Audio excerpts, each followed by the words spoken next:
Assalamualaikum warahmatullahi wabarakatuh.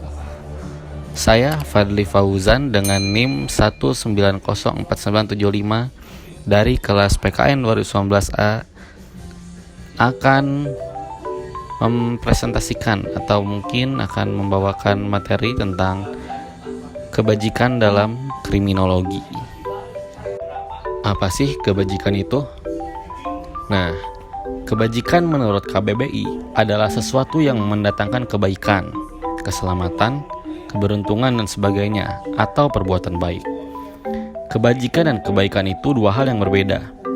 Kebajikan adalah suatu perbuatan, tindakan, kesadaran dan tenggang rasa seseorang terhadap orang lain. Jadi, kebajikan seseorang tidak terukur oleh batasan-batasan antar makhluk. Namun, kebaikan sebaliknya.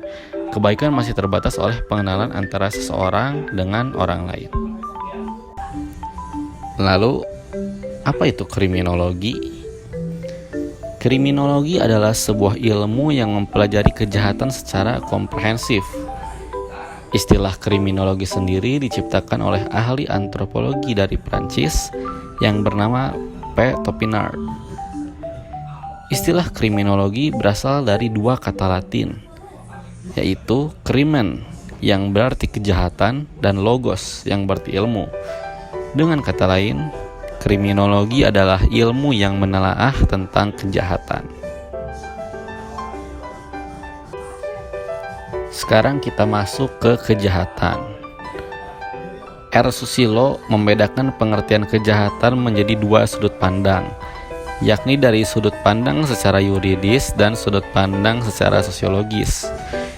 Dilihat dari sudut pandang yuridis, menurut R. Susilo, kejahatan itu adalah suatu perbuatan tingkah laku yang bertentangan dengan undang-undang.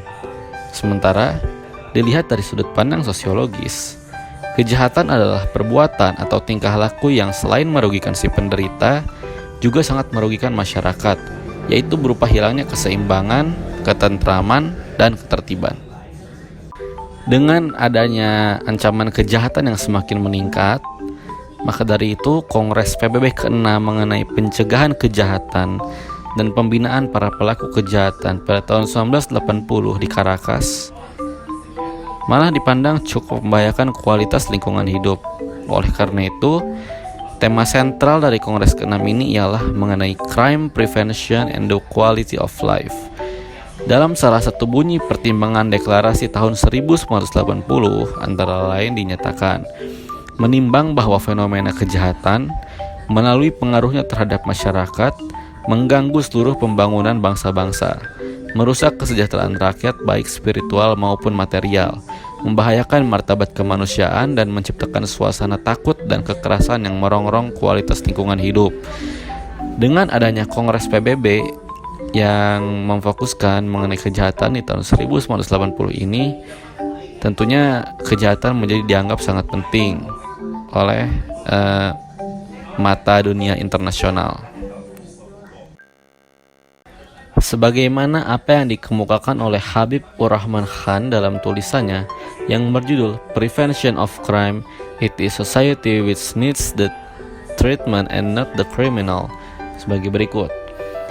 Salah satu usaha penanggulangan kejahatan ialah menggunakan hukum pidana dengan sanksinya yang berupa pidana gitu.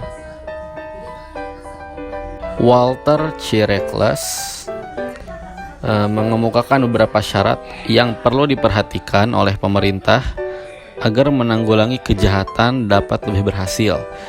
Syarat-syarat tersebut ada 5. Di antaranya yang pertama, sistem dan organisasi kepolisian yang baik. Yang kedua, pelaksanaan peradilan yang efektif. Yang ketiga, hukum yang berwibawa. Yang keempat, pengawasan dan pencegahan kejahatan yang terkoordinir. Dan yang terakhir, partisipasi masyarakat dalam usaha penggolongan kejahatan.